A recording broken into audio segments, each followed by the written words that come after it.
This happened when I was 15. My parents booked one of those forest cabins outside Flagstaff, the kind that looks peaceful in listing photos. Old wood, a porch with 2 chairs, a lake you can supposedly reach in 10 minutes if you follow the trail behind the stump with the red ribbon. The second we pulled in, something felt wrong. Not a big cinematic moment, no dead birds, no storm. Just a pressure. The trees felt too close, the yard smaller than it looked online, the air a little heavier than it should be for late summer. Inside was fine in the technical sense. Clean sheets, a guest room we didn't need, the faint smell of damp in the bathroom. Paint peeled at the corners where the window frames met soft wood. My parents were in good moods. They wanted this to be a reset.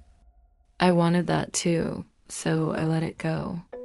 That first day, we did all the normal things. Put groceries away, found the lake, ate hot dogs on the porch, while my mom tried to teach me her card game that somehow has 30 rules and no winner. That night, I got up for water and saw the porch door sitting open maybe 2 inches. I was positive we'd shut it.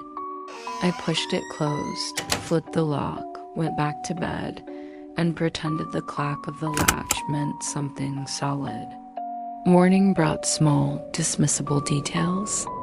Mud flecked along the back steps that didn't look like the shape of boots. It looked lighter, like a smaller foot, the kind that doesn't weigh much. My dad said a raccoon had probably figured out how to push the screen. My mom said the forest wants to be inside anywhere it can. We laughed like people who want to laugh. That night, I woke up to floorboards breathing. 2 late steps, a pause, then one more place carefully, the way you move when you don't want old wood to argue. They stopped right outside my bedroom door. "Dad?" I whispered. No answer. The pause stretched. Then there was the gentlest little tap on the door. A fingertip once, then again. I stared at the seam of light under the door and watched a shadow lean across it and go still. I picked up my phone and tilted the screen so the light wouldn't spill. The hallway camera showed nothing, but the door across the hall, the guest room, sat open a few inches. We hadn't used that room. It felt like a mouth breathing in the dark. I said hello because sometimes you have to pretend it's normal. Nothing answered. I blinked and the guest room door was just closed. I don't remember hearing it move. I didn't sleep. I listened to a storm that wasn't there. Morning felt awkward, like I'd walked in on a conversation I wasn't supposed to hear. At the lake, I tried to tell my parents. My dad said old houses talk. My mom squeezed my shoulder and asked me not to start with ghosts on day 2. When we got back, there was a little wood carving nailed into the back porch post. I swear it hadn't been there when we left. It was a face a child's if you squinted with the eyes hollowed out too far. The owner came by to fix a flicker in the kitchen light. I asked him about the carving. He stared at it a beat too long and said, "Some locals still leave things. It's tradition, means well." "Tradition for what?" I asked. He adjusted his cap and said, "It's nothing to be scared of," and left before the answer could get bigger. That night, the storm finally hit. Real rain, heavy enough to rattle. Lightning pressed the cabin into snapshots. The power cut twice and then decided it was done. We lit candles and made every shadow look taller. I went to the bathroom around midnight. The hallway was thin light and door frames. When I passed the guest room, I stopped. Someone stood at the foot of the unused bed, small, still, facing me. I didn't look long. The shape didn't move, but the air around it did, like heat wavering over asphalt. I told myself there was a coat stand. except there wasn't, and the coat it would have needed would have been the size of a child's. "Dad," I said. The storm answered for him. From the left of the door, a breath leaned in and said, in a whisper pressed to too close wood, "You shouldn't be here." I ran, knees locked, candles shaking wax onto the floor, voice not working. I crashed through into my parents' room, and everything after was tripods of flashlight beams and my mom's hands on my shoulders and the feeling that whatever I have woken up was now awake for the whole house. The guest room was empty. Rain had pushed the window up, except it opens outward, and it hung inward like a hand had brought it in with them. Mud marked the sill. Little steps led away into the dark. We packed the next morning the way people pack when they don't want to say why.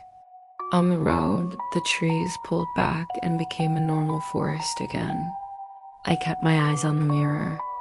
As we turned onto the highway, the cabin pulled small behind us, and in the third window square of the guest room left side, I saw a tiny figure standing where the bed would be, watching our car become a line of red that went away.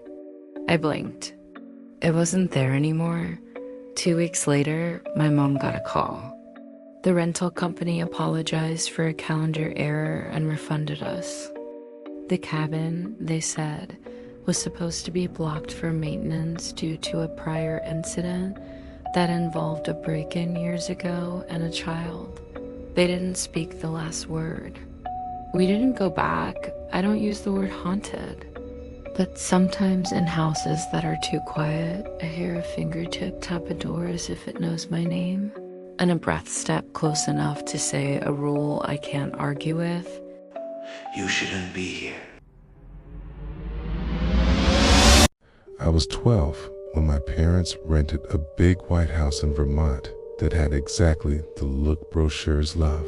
Clapboard siding, green shutters, a porch that went all the way around like a belt.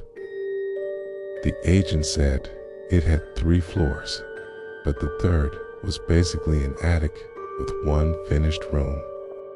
My little sister and I got that room. In daylight, it felt like a secret clubhouse. The ceiling slanted so low on both sides that you could lean your head against it and listen to rain. The one window framed the backyard like a painting and then gave it back as woods. We read up there. We made a camp from blankets. We turned the light off and said we could sleep without being scared. We lied. The first 2 nights, I learned the language of old wood.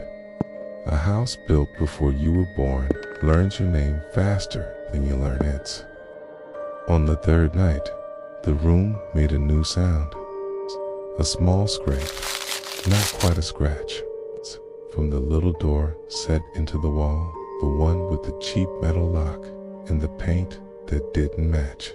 We'd been told it was for storage and to leave it alone. The sound came again, like something sliding against the other side, testing the space where a lock meets its frame.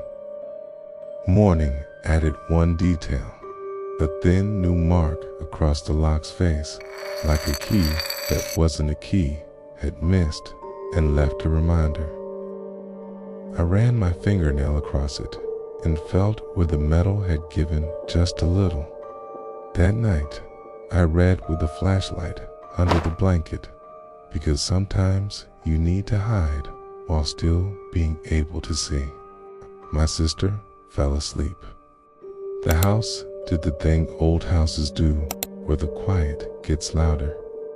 And from that quiet, steps arrived, light, careful, from the small door.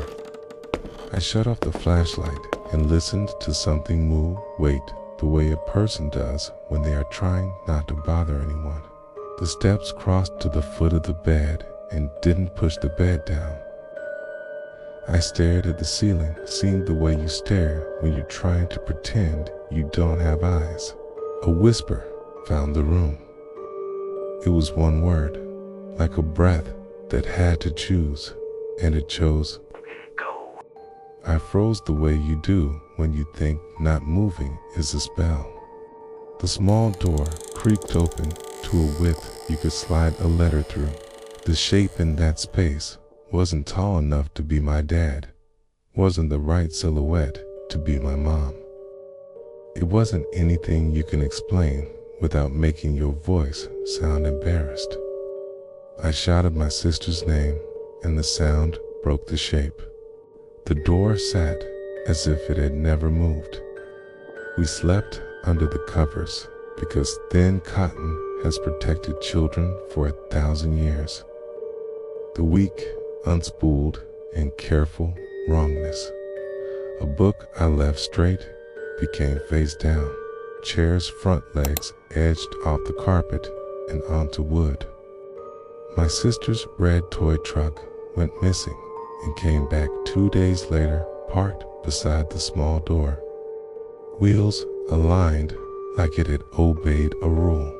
On the 5th day, I found a gap in a floorboard beside the bed. Inside was a little notebook with a soft cover.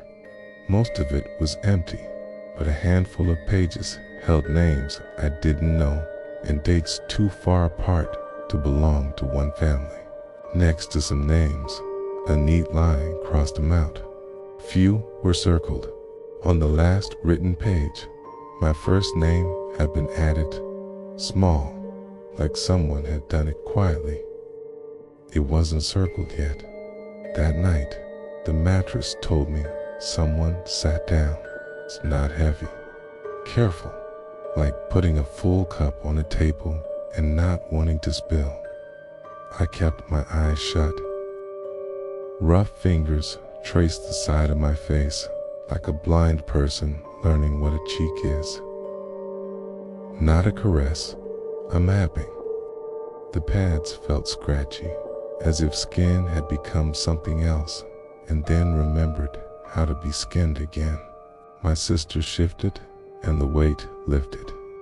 When I opened my eyes, the small door stood open just enough to show a dark that didn't match the rest of the room. The lock still pointed forward, like it was doing its job, in theory. Morning made my parents look at each other in the way that means they have heard versions of this before. My dad said the house had quirks. My mom said the last renters had called once about little footsteps. My sister whispered about a boy in the corner 3 nights ago, and then said she hadn't wanted to get in trouble for being scared. On our last night, I decided I would sit where the shadow had stood and wait for the shape to try to stand where I was. I put the flashlight on my lap and didn't turn it on. The house went quiet, then loud, then thin again, and then at midnight, the doors seemed drew a line of darker dark. He stepped through. Child height, child shape, wrong stillness. I smelled cold on skin. The figure hovered at the foot of my bed and leaned in as if it didn't want to lose what I looked like. The breath that reached me felt like burlap dragged across a lip. Stay, it whispered. I pulled my sister up and ran. We hit the 2nd floor before the house remembered where we were. My parents met us in the hall with sleep still on their faces. When we climbed the attic steps again together, the small door was closed. The lock looked like it had never been touched by anything, including time. We left the next morning. Years later, I drove through that town and found the house by accident. It sat boarded up, as if the paint wanted to keep secrets in. Through a gap, I could see the angle where our beds had been, and in the corner, by the small door, a shadow shape that might have been a coat on a hook, if the house had ever owned a hook. It watched the gap the way you watch the door when you're waiting for someone to come home. I still don't know what the notebook meant. I don't know why my name needed to be written there to make it true. I know the feeling of fingers that have done more touching than they were supposed to and forgot to stop.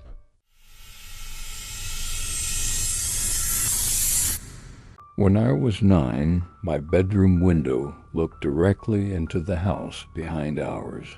The gap was maybe 20 feet. For months, no one used a window across from mine. I checked sometimes the way kids check things regularly for no reason. Then one day after school, someone stood in that rectangle. A girl my age, dark hair and a ponytail, yellow sweater that made the late afternoon look warmer than it was. She waved like we'd already met. I waved back because I didn't know what the rules were yet. We made a habit. At around 3:30 most afternoons, she would be there when I dropped my backpack. She would hold up a drawing and I would guess if it was a cat or a sun or a house. I would show her my math homework and she would give me a thumbs up that felt like a grade. Sometimes I'd crack my window open and try to talk, but she always kept hers closed and pointed to her ear with a little smile like the glass was a rule we shouldn't break. I asked my mom who lived back there. She said the Murphys, older couple, no kids. I said there was a girl. My mom said maybe a granddaughter. She said it in the way people say things to help you not ask the next question. The routine held exactly. Same time, same sweater, same wave. Then one night around 2 a.m., a tapping sound touched my window. Fingertips in a pattern that tried to decide if it wanted to be polite or urgent. I stepped to the glass and she was there, face too close to the pane, breath fogging a halo I didn't think May nights were allowed to make. She pressed her hands together like begging, then pointed down out of the frame. I stood there and let fear divide into two kinds, fear of staying and fear of moving. I got back in bed. The tapping continued for a count that felt bigger than numbers and stopped. She didn't peer for 3 days after that. On the fourth night, the tapping returned and I answered it before it finished spelling the word. This time she flattened both hands on the glass like she was trying to push through, but didn't want to smudge. Her mouth moved. With the window closed, I couldn't hear, but I could read enough to not be wrong. Help me. Her sweater had a dark patch on it, low and to the side. Not a perfect spill shape, more like the way something looks when it dries and the color remembers the original wrongness anyway. I ran to my parents' room. My dad came back with me, turned the light on, and the other window was just a night square. The next afternoon, I climbed our back fence because sometimes you need to be brave enough to ask an adult a question they won't answer. Mrs. Murphy was in her yard with a watering can. She smiled the kind way older neighbors do when they've watched you grow without you noticing. I asked about the girl in the third-floor room. Her smile stopped like someone had flipped a switch. She set the can down and asked how long I had been seeing her. I told her a few weeks. I described the ponytail, the yellow sweater, the way the window never opened. Mrs. Murphy told me to go inside, not in a scold, in a rescue. That night, my parents pulled my bed away from the window and hung heavy curtains that felt like they belonged to a hotel. My mom said it would help me sleep. The next day, she said I was getting too old for imaginary friends. I said, "She's not imaginary." She said, "That's not the point." We moved a year later. I didn't understand until high school what Mrs. Murphy had told my mom. Before the Murphys lived there, the family who did had a daughter named Jenna. She was 11. She was hit by a car right in front of the house after school. She was wearing a yellow sweater. The family moved away soon after, and when the Murphys bought the place and tried to use the top room, the house refused. Tapping, objects moved. Breath where breath shouldn't be. They eventually sealed the room. I'm 34 now, and I have made decisions that look like preferences but are really rules. My current home doesn't face other windows. At night, reflective surfaces get covered because it only takes once to learn that a rectangle of glass can become a door if it wants to. I've dreamed about her maybe 4 times in my adult life. In the dreams, she's backlit by late afternoon, and the sweater is just a sweater, not a stain. She doesn't smile in the dreams. She doesn't look angry either. She looks like someone who's been waiting too long and is trying to remember what waiting is for. I still don't know if she needed help or if she wanted witness. I don't know if the tapping meant listen or look away. I know that on certain warm nights when the air is thick enough to carry sound further than it should, I will wake up convinced a fingertip is counting down on glass I cannot see, and that if I look there will be a face I once waved to at 3:30 every day, mouthing words I'll finally hear. Help!